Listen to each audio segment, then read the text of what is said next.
In this episode, our conversation includes sensitive topics such as eating disorders that may be triggering.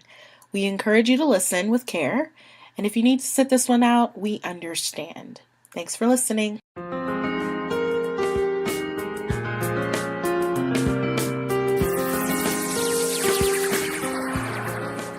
Welcome back to Misfits and Mystics podcast, where we have conversations intersecting faith, mental health, artistry, and social justice.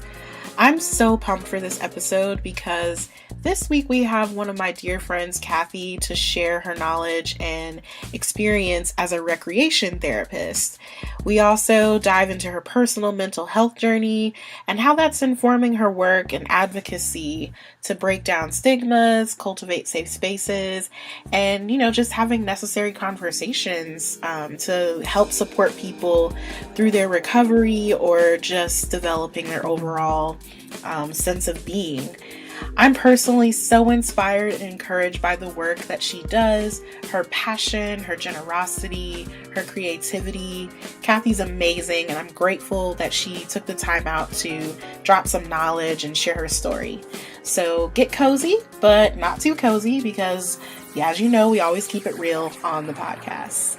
Enjoy!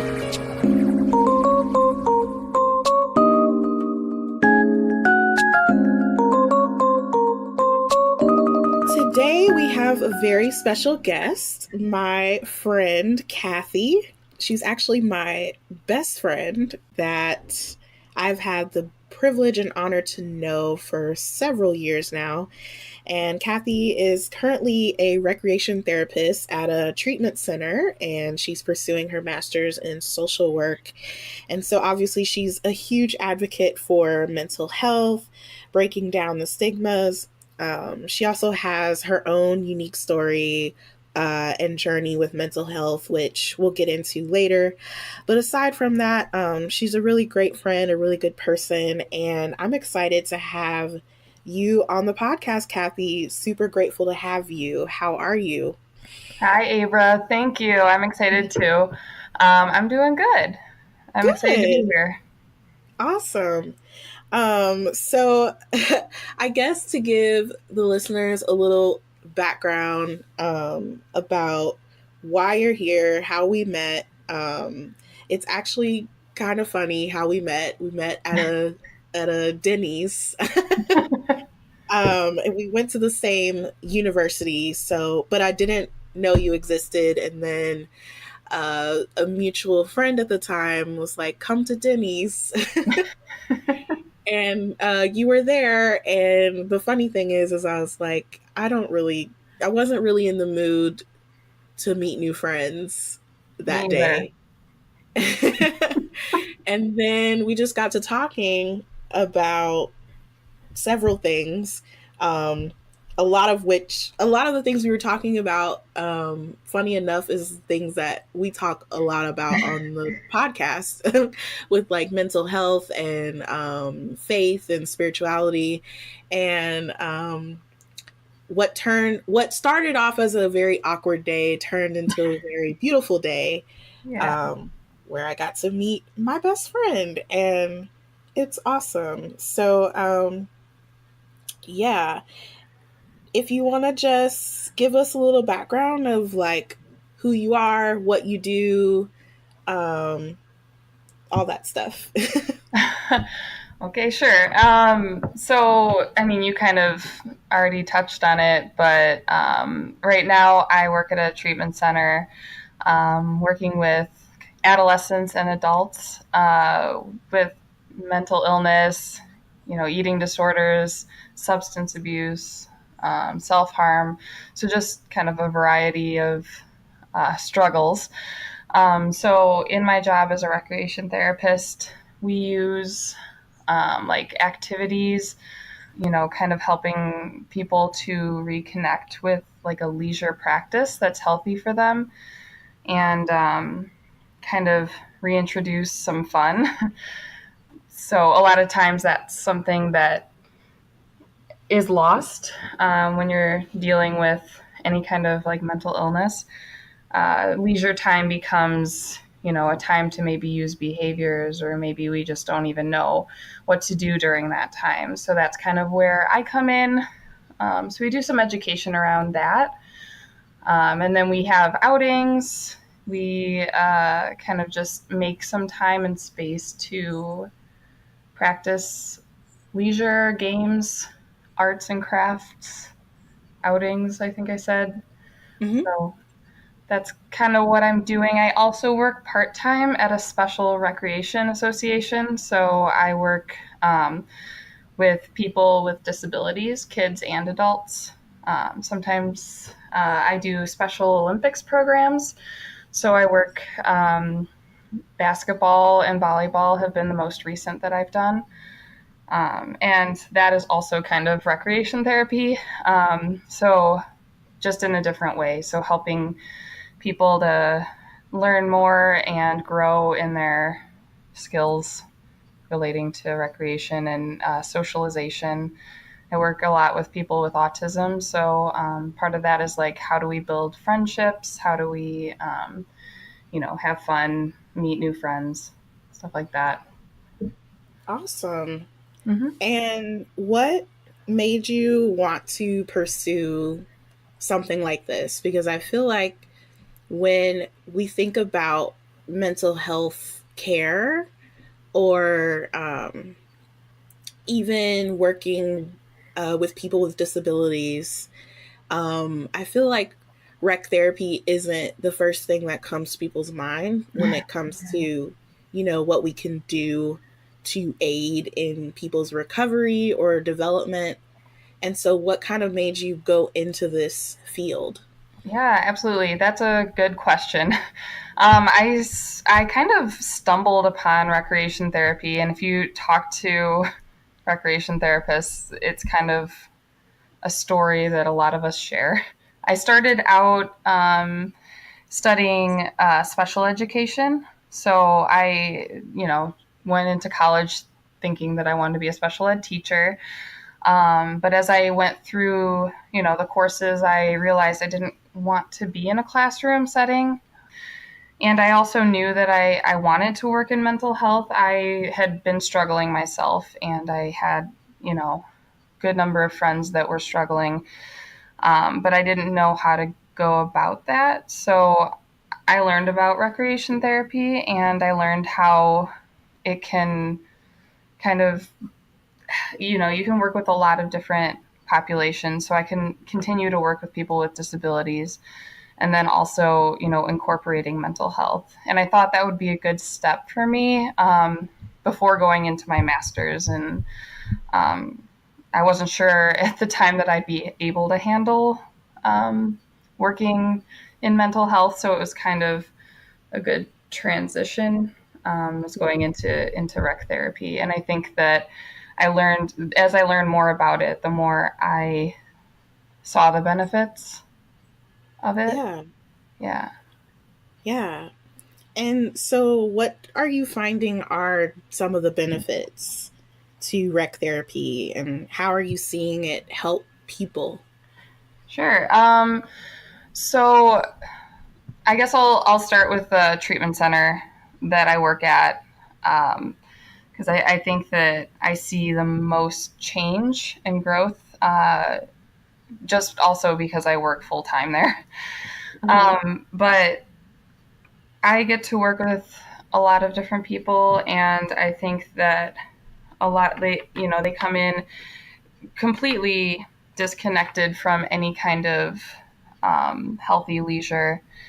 When I talk to them when they first come in, a lot of times they can't really name anything that they enjoy doing, or it's like 15 years ago, I did all of these things, but now I have no interest, or whenever I'm free, that's when I use substances, or that's when you know different things show up. And so even just making an hour, our groups are an hour long, spending an hour doing something that maybe they haven't had a chance to do anytime recently, um, can be interesting for them. They go in maybe not thinking that they are going to like it. And then as we go, they realize, hey, maybe this is something that can help me in my mental health. When I'm wanting to use substances or something, like what are some options that I can, kind of have in my back pocket, or, you know, incorporating leisure, I guess, like more frequently can help to prevent some of those urges from coming up.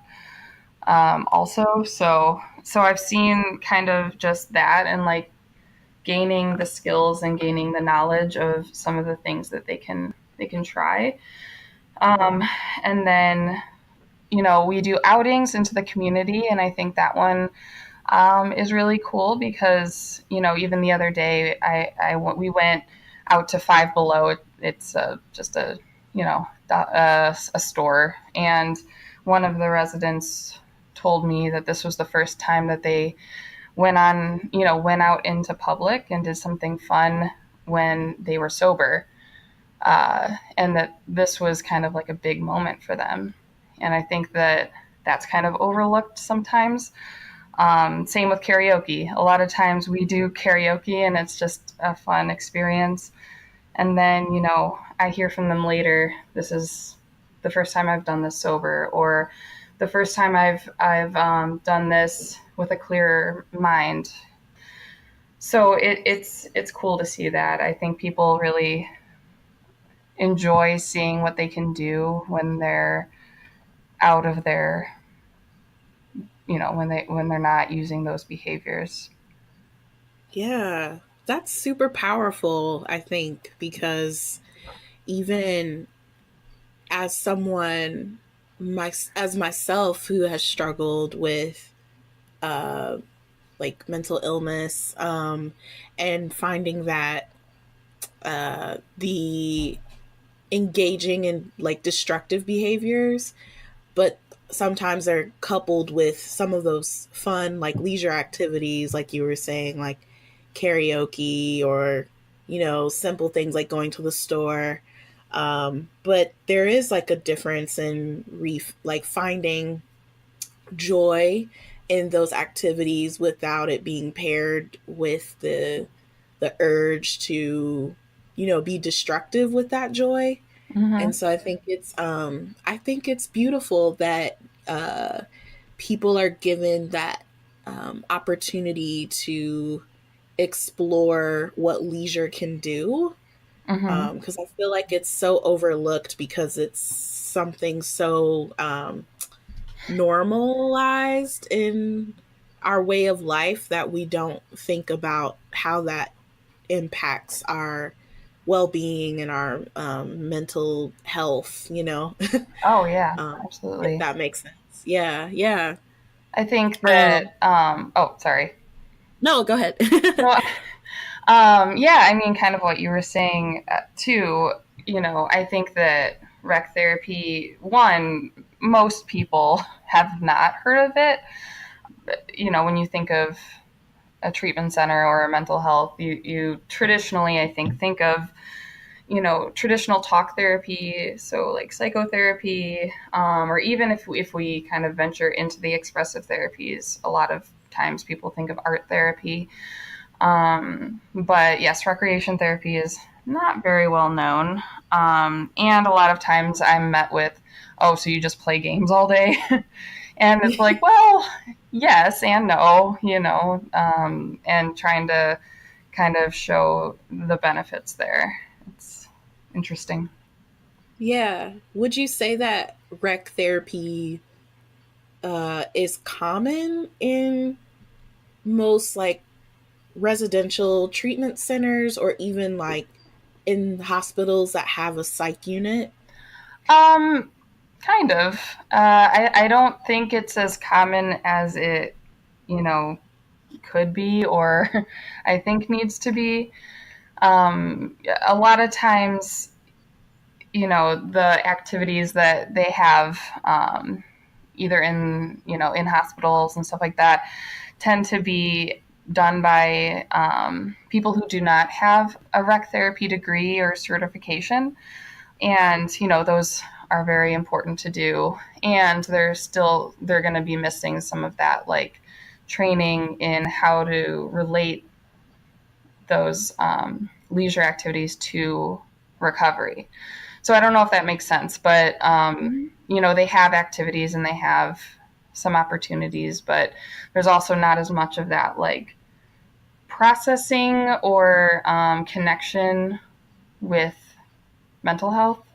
Yeah, that makes sense. I Okay. mean, because, when I was in the hospital, I do recall uh, that there was a time allotted every day for leisure activity, and it was led by someone. And I'm not sure if that person actually was a rec therapist or if they were just someone who had some type of psych, training that was just incorporating the leisure activity, if that makes sense. Yeah.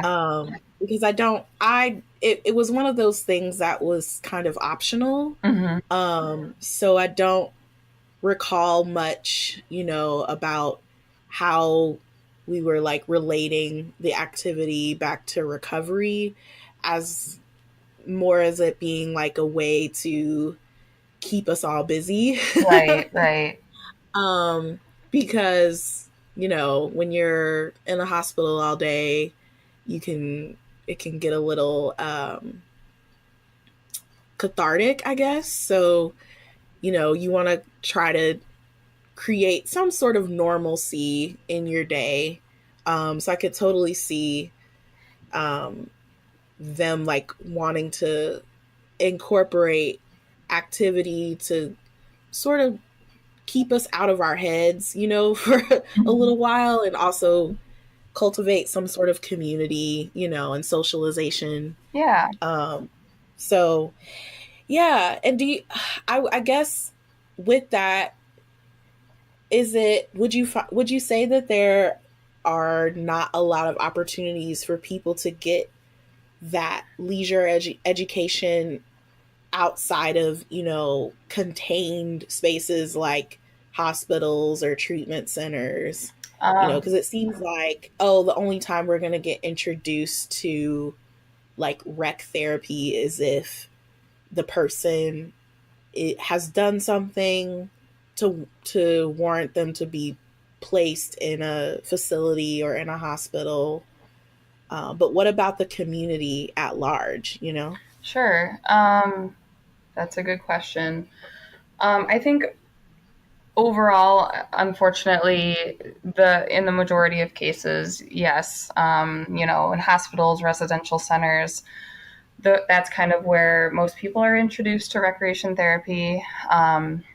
Whether that's mental illness, which is kind of what I deal with, but rec therapy is also kind of you can work in other facilities and other like populations. So you can work with people with physical disabilities. You can work with people, the geriatric population. But even still, I mean, you're working kind of within some sort of institution or program. There are more community based settings for recreation therapy, and that's more like my special recreation association that's considered community based rec therapy. So they're not like admitted anywhere. It's just, kind of like a typical, if park districts and like recreation centers through the community. That's exactly what it is, but with a focus on people with disabilities. So I don't know if that really answers your question. Yeah, it does. It Okay. does. Yeah, I think in a perfect world, like kind of like how we are able to scope out therapists, like traditional talk therapy. You can, pick a therapist, go to their office and engage in like the therapeutic process with them. Would you say that eventually, like as rec therapy gets more visibility, that we could move more into that where, you can work one on one with someone outside of, an institution? Or do you think that it's best to keep it like communal, if that makes Yeah, sense? I mean, I think ideally that would be a really great option. And I honestly don't know if that, maybe that does exist somewhere. I'm just not really familiar with it. But I think, leisure and recreation are really important to everyone, whether or not you have like a disability or a mental illness or anything like that. I think, you know, it can be really helpful to just learn about and to experience and kind of learn more of how it can benefit. There's park districts, there's recreation activities that you can go to, but there's not as much of an opportunity unless you are in a hospital setting or something like that, to kind of gain that knowledge. So I think that would be a really cool kind of intervention if we can expand it more. I think that would be great. Yeah, for sure. What are some of the challenges you face day to day, at work? Sure. Um, so I'm working in a place that there are kind of significant challenges, both for the resident and then also just kind of, there's a lot of people on each of the, around campus. There's a lot of people. We have different like lodges or like units, I guess, where there's 35 people for each one. And then, some of those are adolescents. And when you think about it, 35 adolescents in one place, all with, varying mental health and behavioral disorders, it can be a lot, for them. And it's a lot to manage anyway. And so I think that sometimes will come out in ways that, aren't ideal. But at the same time, that's how they've dealt with these feelings in the past. And so it's kind of like navigating that for them, helping them to find new skills and things like that. But we see a lot of behavioral acting out, so that can be difficult. And obviously, we want to help as much as we can, and help them with those skills. But that can be difficult. Uh, I guess, also just with that many people, I don't feel like I have as much opportunity to spend as much time as I'd like to, with each resident. I think that they can gain a lot from rec therapy, but with hundred some people, it's hard to meet those needs all the time. Mhm. I don't know. There's some challenges there too. Yeah, yeah. I mean, obviously there's a combination of so many things when dealing with people in recovery. So there's not just like one component that's a fix all, but the combination of all the things that are provided for them to hopefully get better. Um, so yeah, I could totally see that. Um, but on the flip side to that, like, what are some of the most like rewarding experiences that you've encountered with your residents? So I kind of mentioned it earlier, but I love hearing kind of the, I don't know, the light bulb moment. Sometimes where, somebody will say, "This is the first time I've laughed in 6 months. This is the first time that I've, felt good at something." So I think that that's really powerful and something that I find rewarding. I love getting to know everyone because, I mean, the people that I work with are some of the most creative and kind and smart people I've ever met. And I love being even just like a little part of their journey and being able to kind of walk alongside them and see their growth and see all of the amazing changes that they're making. Yeah, that's great. I mean, I would imagine it takes a lot of creativity within what you do. And I know that you and I have talked about how there's also like dance and movement therapy incorporated where you Mm-hmm. are, and like the seeing how those things like correlate with what you do. And um, I mean, dealing with the difficulties that people face, I think calls for creative minds. Mm-hmm. And even I think people assume that if you're not in the arts, that you're not creative, which I totally disagree with, because I'm always in awe of like watching you come up with different strategies and different ideas to incorporate into your work, and how just creative, it really is. To where I'm like, I'm not sure the average mind could just like think of that, so quickly, or so with passion and enthusiasm. And it obviously comes from a place of um, care, for the people that you're working with, but also just, an innovative spirit to keep pushing to like find new ways to bring joy and fulfillment where it's been lacking in people's lives. So Yeah. that's awesome.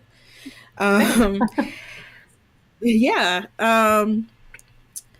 If you wouldn't mind, because you mentioned earlier that you had your own struggles with mental health, and that kind of led you on the path to wanting to work in that environment and incorporating, um, rec therapy in your work. And so I'm wondering if you could share just a little bit about your own personal experience, and like maybe was rec therapy introduced to you during your recovery, or was it something that you found was lacking, and that kind of also wanted you to pick up the mantle to embark on this work? Um, yeah, I'm pretty open about my mental health journey. I'm just trying to think of how to kind of best phrase everything. So, um, Yeah. yeah, I think that I was thinking about this, and one of the first, I guess, major times in my life that I noticed that maybe something wasn't going very well for me was after I got diagnosed with type 1 diabetes. So that was when I was 10 years old. I was in elementary school. Um, and, it was kind of out of nowhere, and no one in my family had diabetes.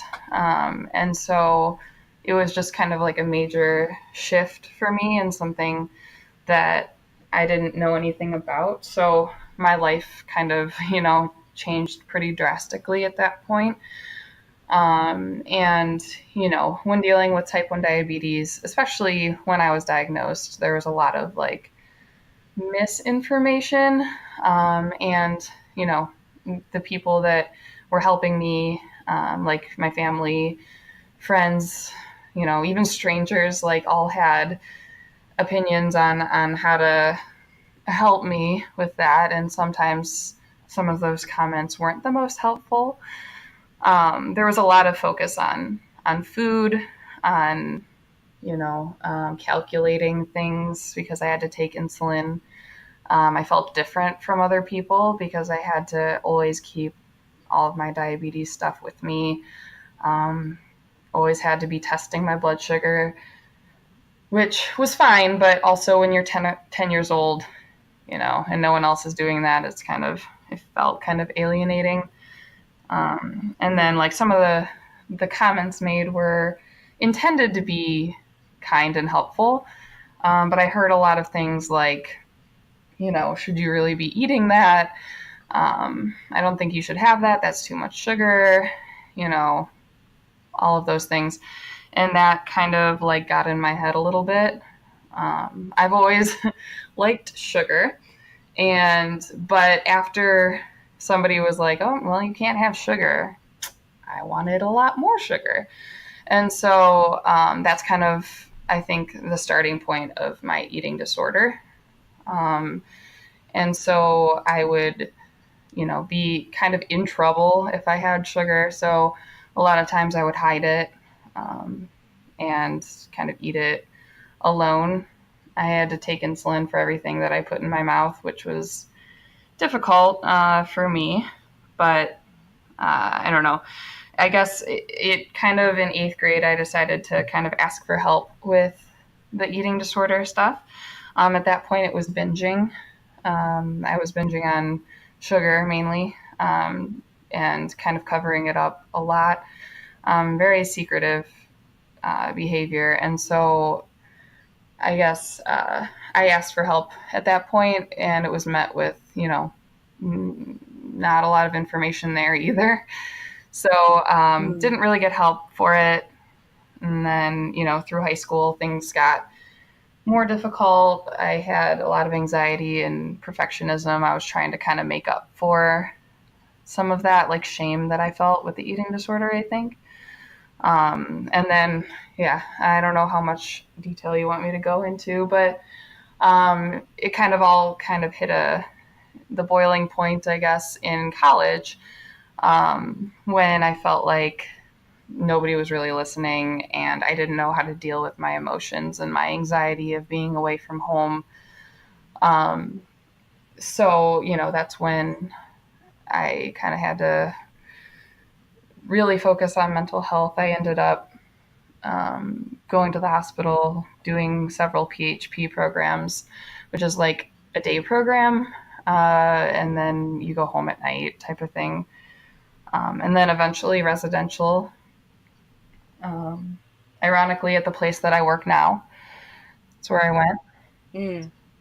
And then, at the time, they did not have recreation therapy there. That started several years after I left.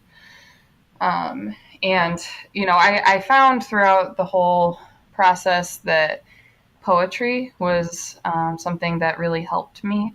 It was something that I felt pretty confident in, and it was a good outlet for me. Um, and so I also noticed that if I didn't take time for myself, and I notice it now too, if I don't take time for myself to do something outside of, work or school, that I have very little energy to provide, you know.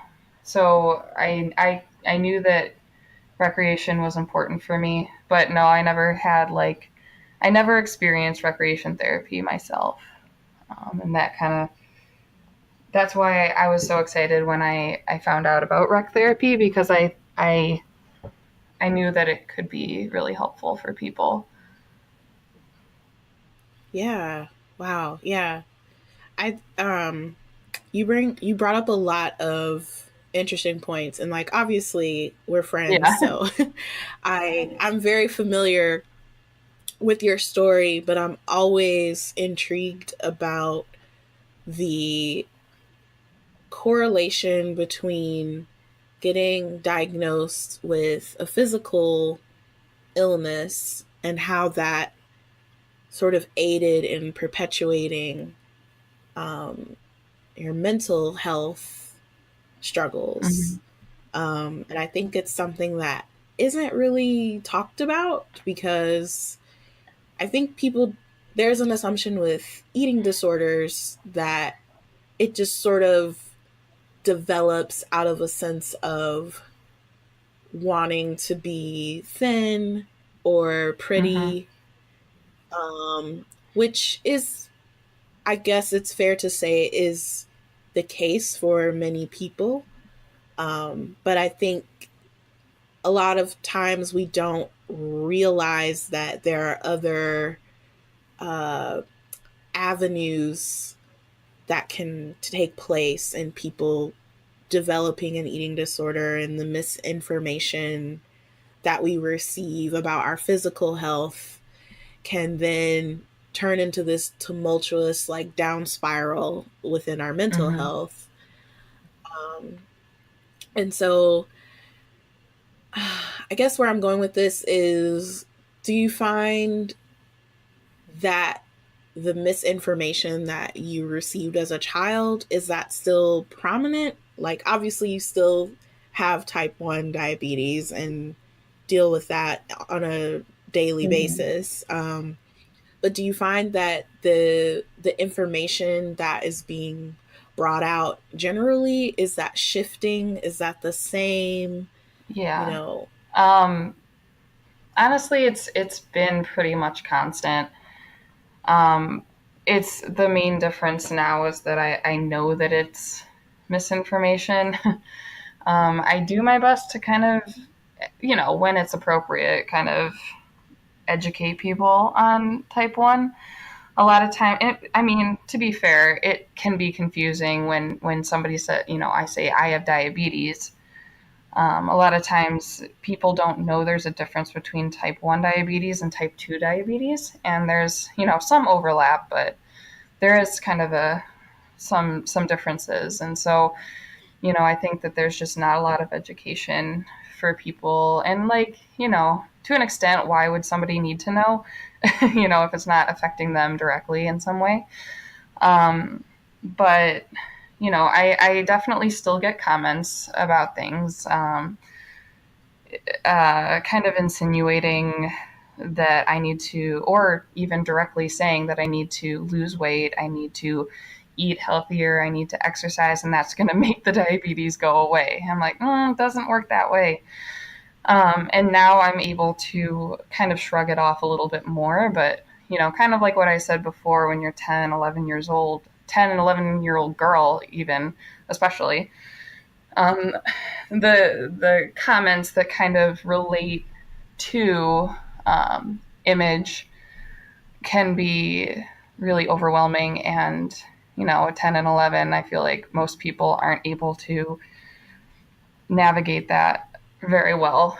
And then also, obviously, For when sure. something's being restricted from you, I don't know, that was kind of my way of rebelling also as a kid.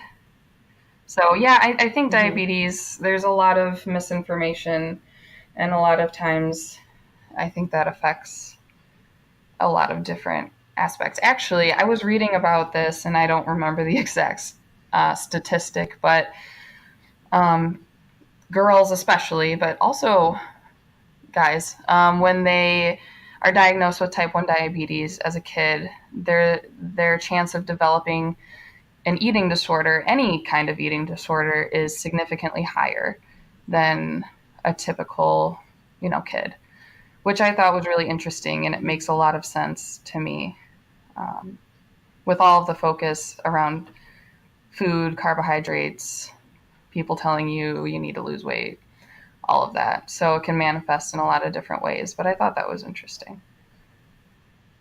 Yeah, I mean, I think it definitely makes sense. It's something that's overlooked because it's so simple, I Mm-hmm. think, when you think about it. Um, but like you said, if someone isn't being directly impacted by it, it's easy to just sort of not think about it or think to educate Mm-hmm. yourself.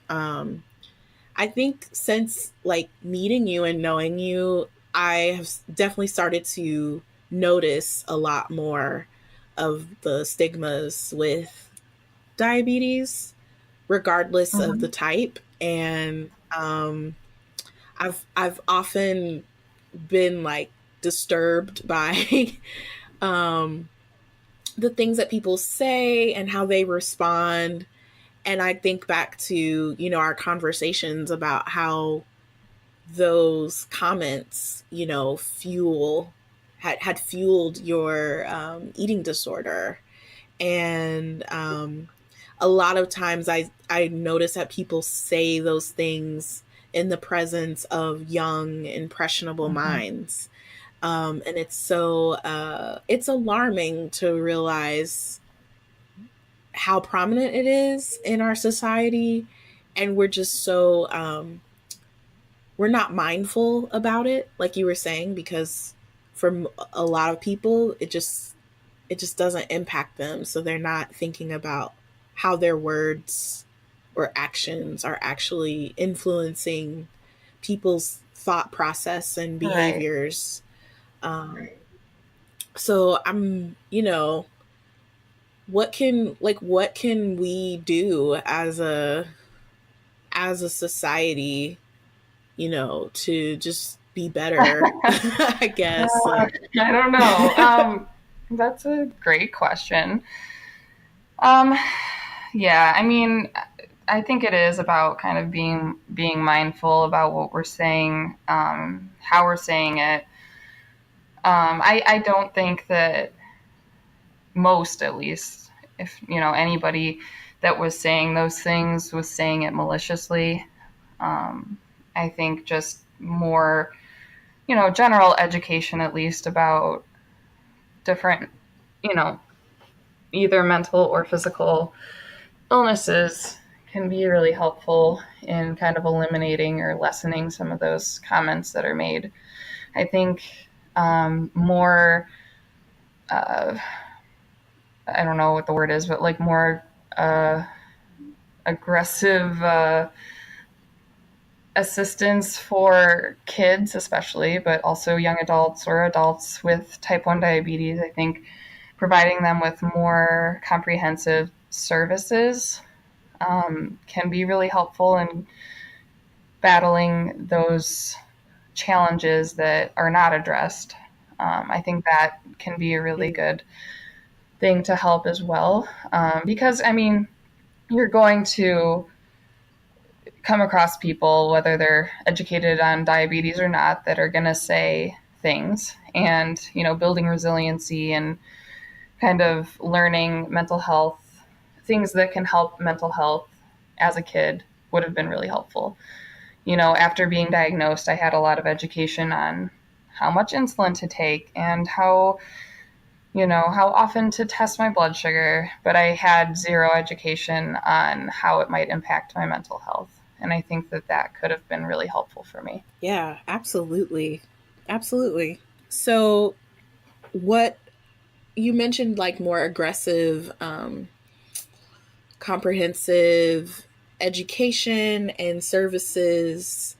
Do you think that that is influenced by the current state of our, healthcare system, which, you know, that's a very touchy yet hot button issue right now, is how, the healthcare system impacts people's accessibility to get the help that they need, whether it's physical or mental or Mm-hmm. both.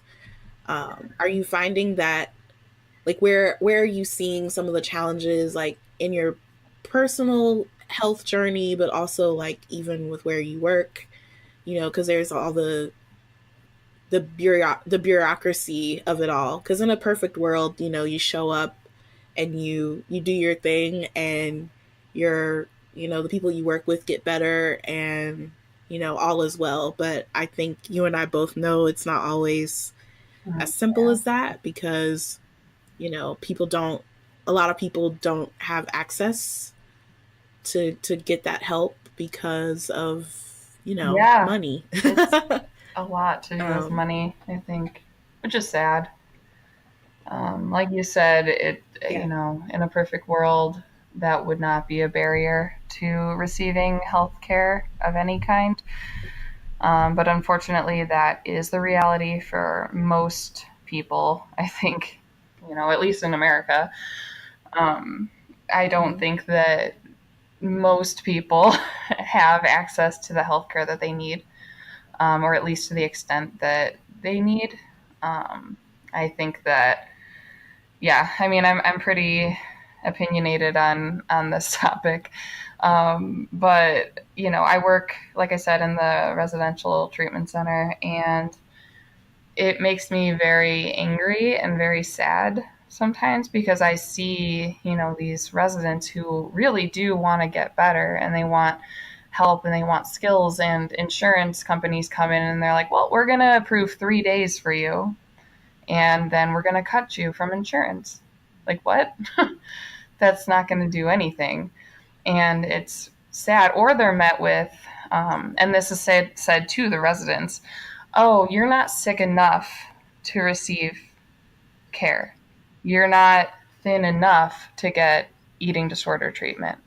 All of those things. And, I think that really impacts, not only it makes their mental health conditions sometimes worse, but it's certainly a lot of times not really making it better, or not, they're not given the opportunity to make changes. And I think that's gotten worse recently.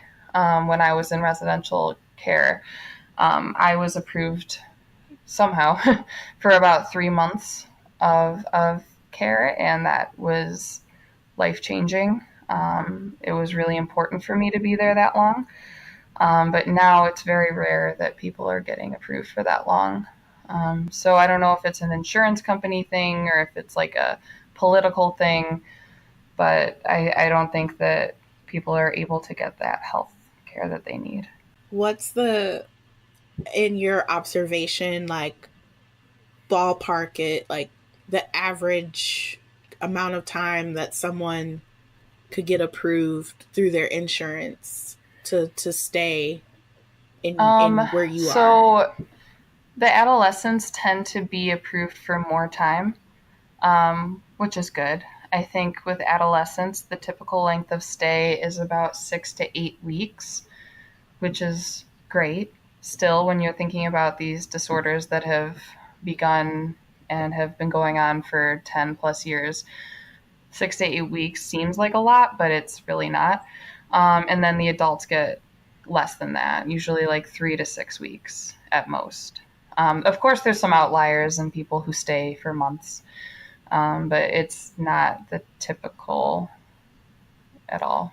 And like, because I would imagine if someone was like self paying, with no insurance backing, I would imagine that being there is Oh, very yes. expensive.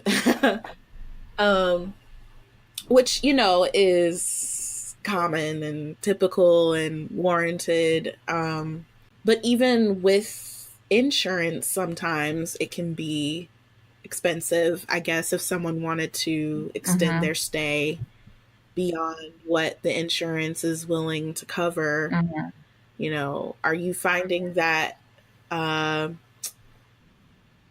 most of your residents have some sort of financial support, whether that be through insurance or Yeah, family, or does it vary? I think it's, I mean, the majority of people have insurance or somebody to help them financially. That being said, at least at the place that I am, you have to be very wealthy if you want to self pay, or if family is going to be paying for you.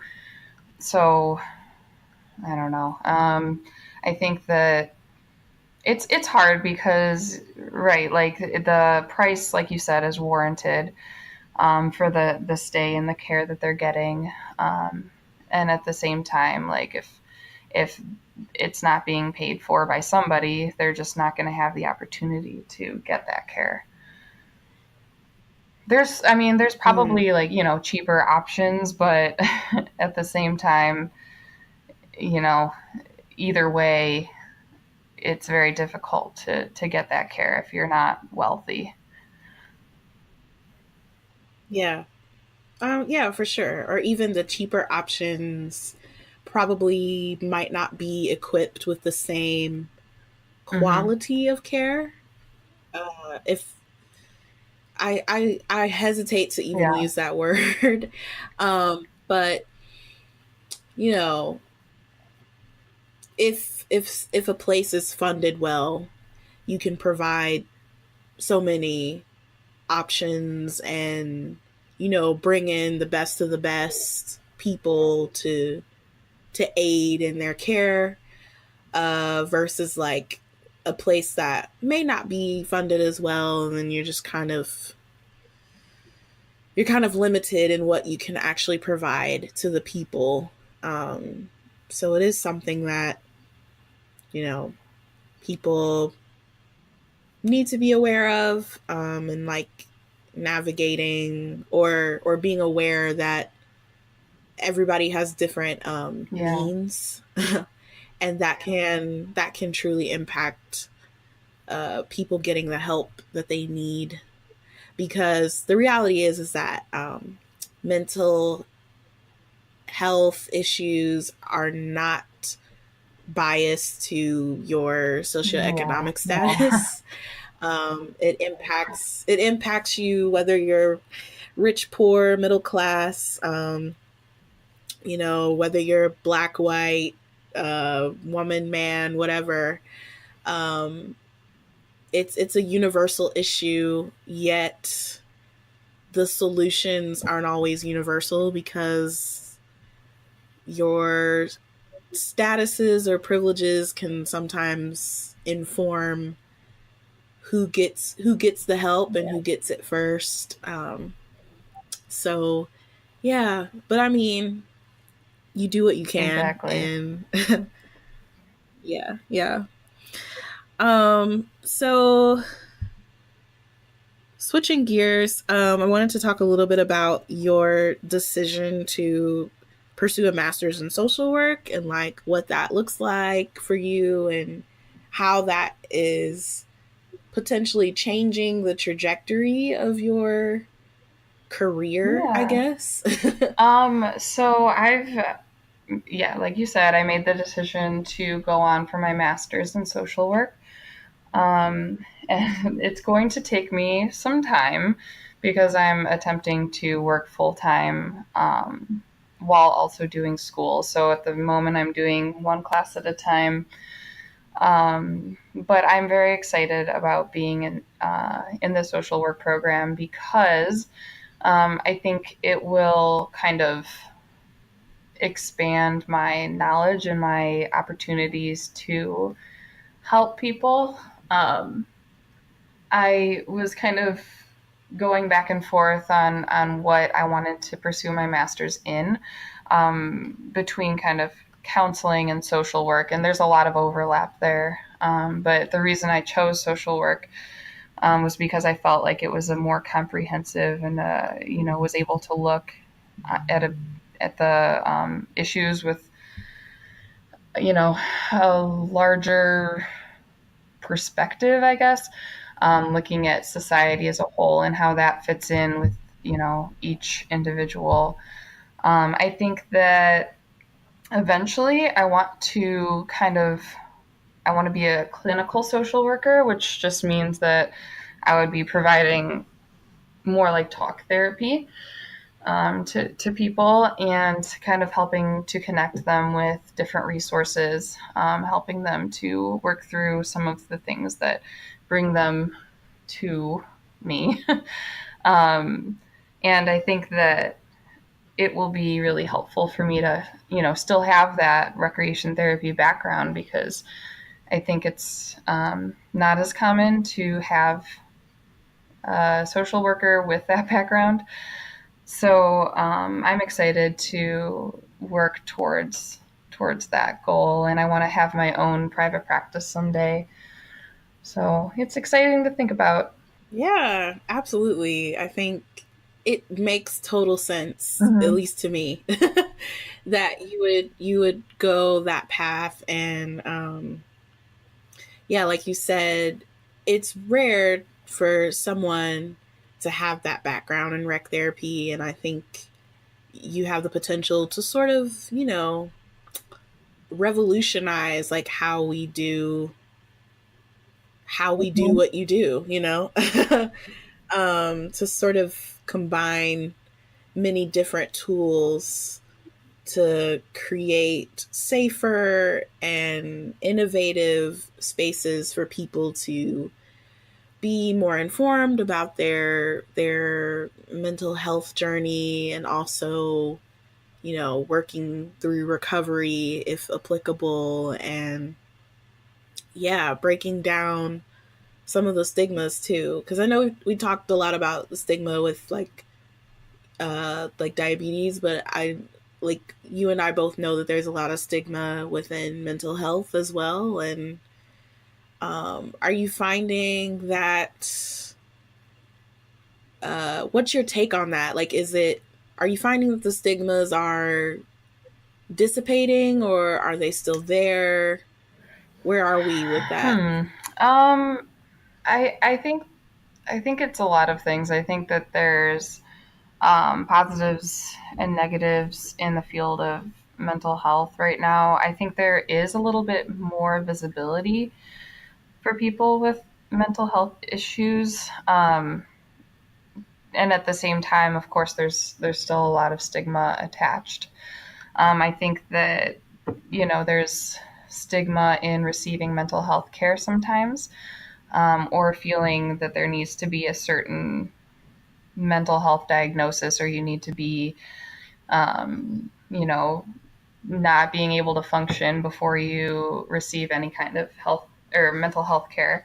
I think there's, this thought that if you have a mental illness, that I don't know. I mean, that something's wrong with you, that you're just not strong enough to handle the difficulties of life, when that's really not the case.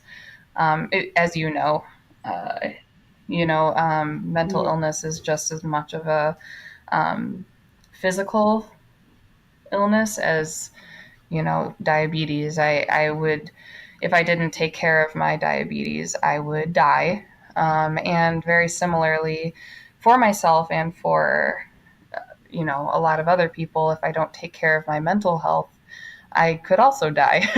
So I think it's important Mm-hmm. that it becomes more normalized to get that help and that support before we get to a point where someone is not able to function and is doing very risky behaviors due to not having that support, or not having the education and the know-how of getting that support. Yeah. So being like more proactive Yes, instead of definitely. reactive. Yeah. Yeah. For sure. I definitely think that's something that I've been really focused on, particularly this year, is trying to find ways to address something before it gets too out of Right, right. control. um, and I'm noticing that in Western medicine in general, we're very reactive. Like we wait. Like even when you go to the doctor, sometimes, and I kind of get it because it kind of coincides with the like Yeah. money and insurance thing, where you go to the doctor and you're like, I'm complaining of this, and the doctor may be hesitant to run certain tests, because, oh, well, it could be nothing and you might be paying thousands of dollars for nothing. um, but then we wait until like the symptoms get worse before we decide to actually intervene and see what's going on. Um, and then it gets harder to bounce Yeah. back. Whereas if we had, like you said, the know-how and the education and the awareness beforehand, when things come up, we can sort of nip that in the bud Yeah. quicker and be able to move on Yeah, because with I our mean, I think lives. that mental health is still a taboo subject. When you think about even like elementary, middle school, high school, they have a health class. You talk about you Mhm. know different aspects of health, and when I think back to at least my schooling, mental health, maybe like for a couple days we talked about it and then we moved on. I think that that needs to be a part Mhm. of, the education system. I think that mental health, like, I just read about the mental health first aid, which I think is a brilliant idea. I don't know. I think you know more about it, but Yeah. yeah, being able to kind of navigate that is important. Talking to kids when they're little about mental health and how that's a normal thing, and it's not a scary thing to feel depressed. I think that's huge. If a kid's like, oh, I'm having these scary thoughts, most of the time it's met with like, oh, everything's okay, everything's okay. And it's like, well, it's not okay. And why can't we just kind of accept that it's not okay? Um, I don't know. Mhm. I think that we're kind of, as a society, failing to address what we need to address. I mean, and like we said, if we wait and we're not proactive, it can be a lot worse. Like if you think about the eating disorder thing that I just talked about in eighth grade, I knew something was wrong and it was an eating disorder and it was not addressed. And then when I brought it up again in high school, again, it was seen as like, well, you're just using this as an excuse to continue eating, which not the most helpful. In college, I didn't know how Yeah. to ask for help, or I didn't feel like it was believable. And that was part of the reason why I kind of made more risky decisions when it came to eating. I would restrict, I would, purge, I would also like self harm. And part of that was I just didn't know how to deal with things. And I think it was a way to kind of reach out for help. People weren't believing me when I was binging. So, maybe they would take me seriously with all these other things, which then obviously snowballed. And then it wasn't really, I don't know. It's just like that. I feel like some of Yeah. that at least could have been prevented or like worked through at an earlier point. Absolutely. Absolutely. I mean, even with my own journey with mental health, um, I think the people around me, they did the Yeah. best they could with the information that they had, but like you said, making it normalized to talk about from a young age, even for people who aren't struggling but may be put in a position where they are the support system for someone else. Because I often think about,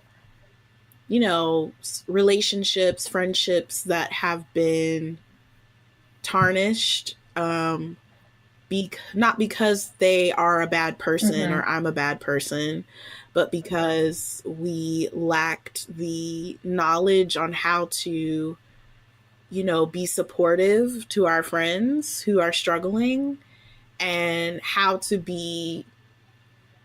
still show up as a friend when you're struggling.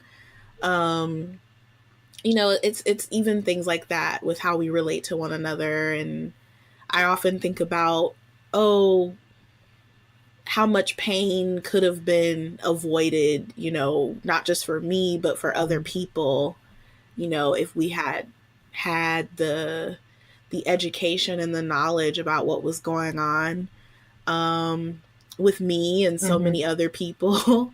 And even like me, even though I have my own history, it's everybody has their own story and their own struggles, and even I have to take a step back and, educate myself about what's going on with my friends and how to best support them, because what works for me Yeah. might not work for them.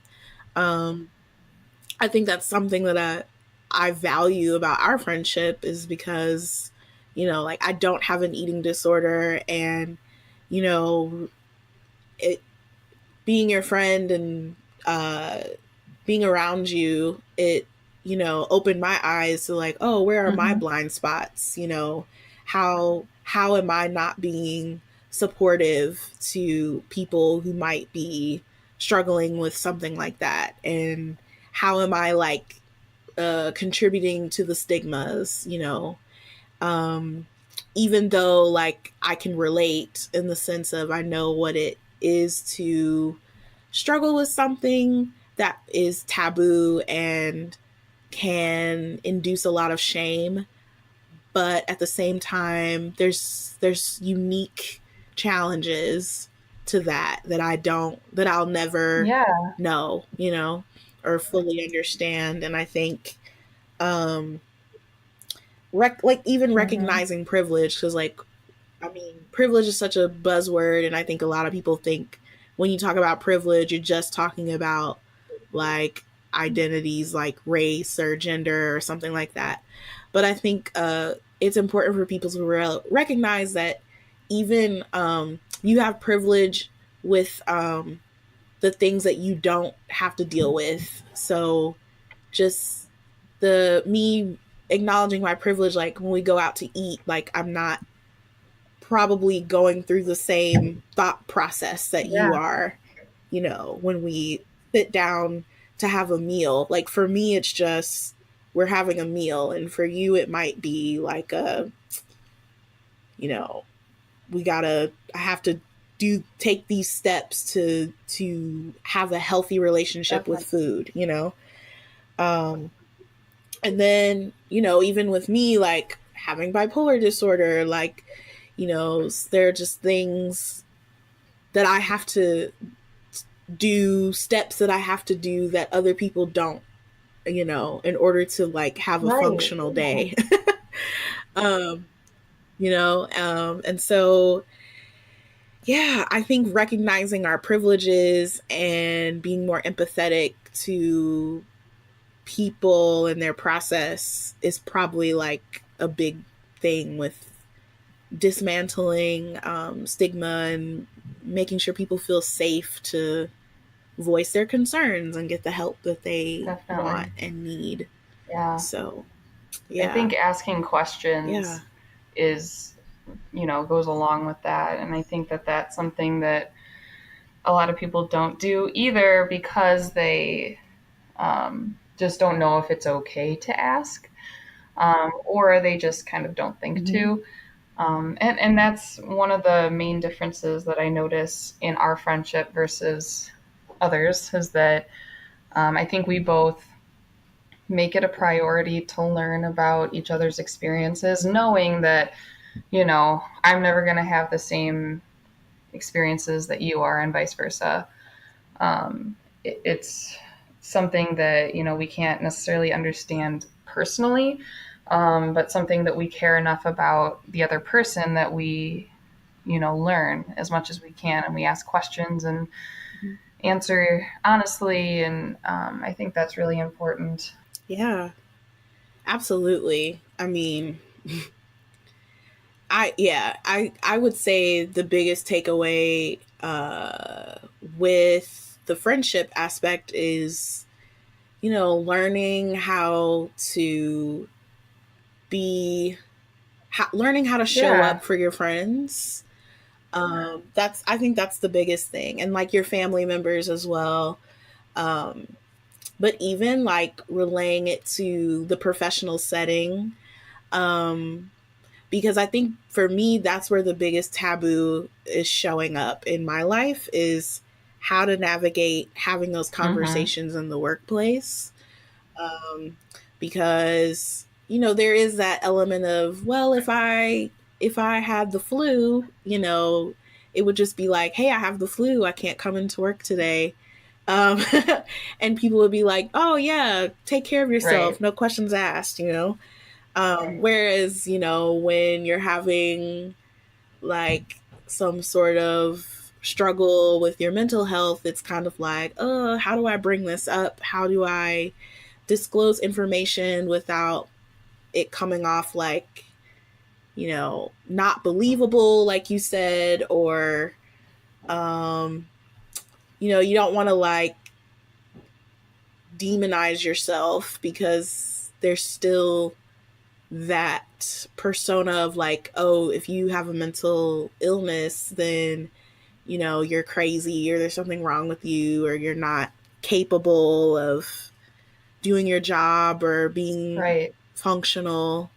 Um, so like, I mean, do you obviously you work in the mental health field, so there's a probably a better understanding of that, but like even still I know sometimes people, no matter where they work, there's still like that challenge of, being transparent about their struggles and what they need. Like, do you find that your place of work is supportive and like what you Um, need, like you know, or you'd think that it would be easier working in mental health with that aspect.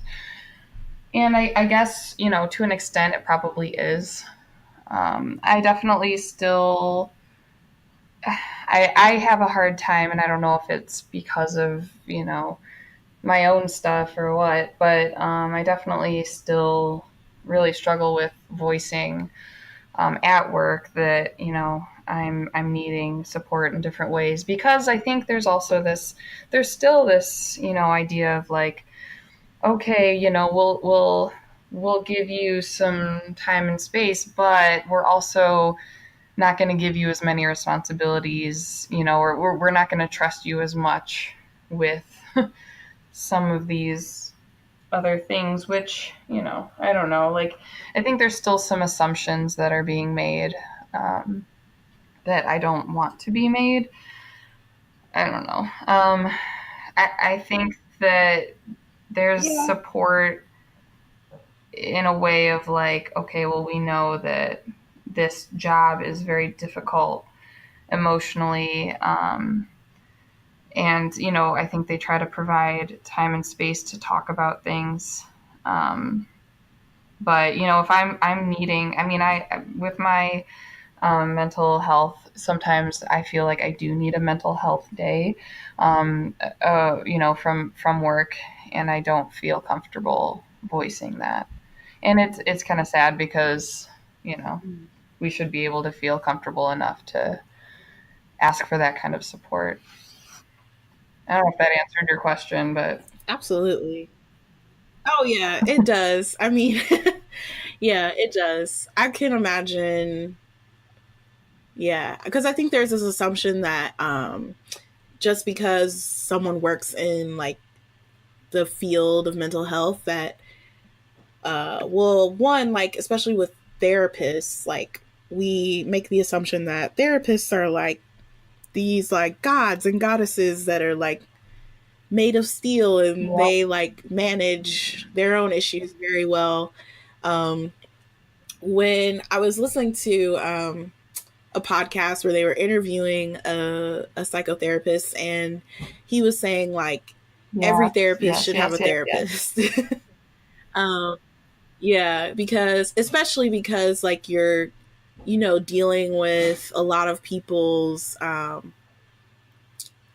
struggles, and there's a lot Yeah, of darkness, in what you do. And so even if you don't have like a clinical diagnosis or of anything, it's important to like keep your mental health in check because you're carrying a lot of the weight of other people's yeah, trauma and the different things that they deal with. So, but I also like, I know people who work in the field of mental health, and yet still, I'm like, I'm always surprised when they like say something or do something that's like, that's like problematic, don't you yeah, think? And it's just a reminder that like none of us are perfect, and even those of us that are like advocates for mental health or working in the field in whatever capacity, like we still have work to do as well in ensuring that, we're not contributing yeah. to the Oh, yeah. problem. So yeah, I always find that interesting, but I guess like I would, it's interesting what you say, like even though you're given time and space, you still feel uncomfortable voicing like I Yeah. need a mental health day, and probably resorting to those tactics of like, let me come up with some other excuse as to why I Oh, need to not come definitely. in. Which, yeah, which I will admit I have done several times, especially when I was working in retail. Like, I never felt comfortable, disclosing anything mental health related. So it was like, oh, I'm sick, or oh, my Yeah. car won't start, or, some BS reason. And like, Yep. I don't know. Eventually, like, hopefully, we get to a point where no matter where you work or what you do, there's support, available, and we can be a little more transparent in what's going on with us, even those of us that aren't clinically diagnosed with something, because, life situations come up that can impact our mental health. And, you know, it's not, the support isn't just for us, crazies. Yeah, I It's for know. you all too. It's for you all too. Oh, yeah. Well, I can say that because I yeah. Well, I guess we can wrap up, like, any like final like thoughts, or like something that our listeners can take away, like, about rec therapy. Like, we usually do like a shameless plug. Do you want to like plug any resources or anything that people can look more into if they're interested in learning more about rec therapy or anything of the sort? Sure. Well, I mean, I think that if someone's interested in learning more about recreation therapy, there are kind of a lot of resources online. A good place I think to learn more would be, it's called ATRA. It'll give you more information and different places that you can learn more. I think it's something that a lot of people don't know about and could be really great to learn about. I think, for people who are entering college or are thinking about different majors, it's one that most people don't know about. Um, so, um, kind of looking into that as a possible career choice. I think that incorporating it as part of like career days could be really cool.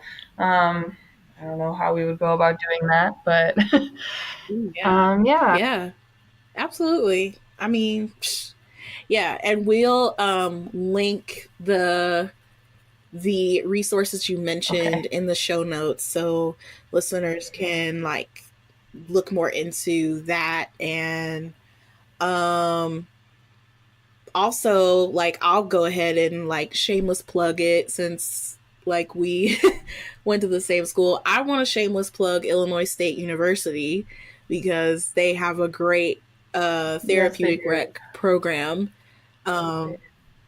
which, you are a proud alum of. And I had the privilege to meet one of your Yes, she's professors that one amazing. day. Yeah, and I like recently saw on Facebook or something, I think the program does like a some type of day where they invite the students to, you know, uh, engage in like Yeah. different sports activities, and uh, that are like accessible to different types of bodies and people with disabilities and things like that.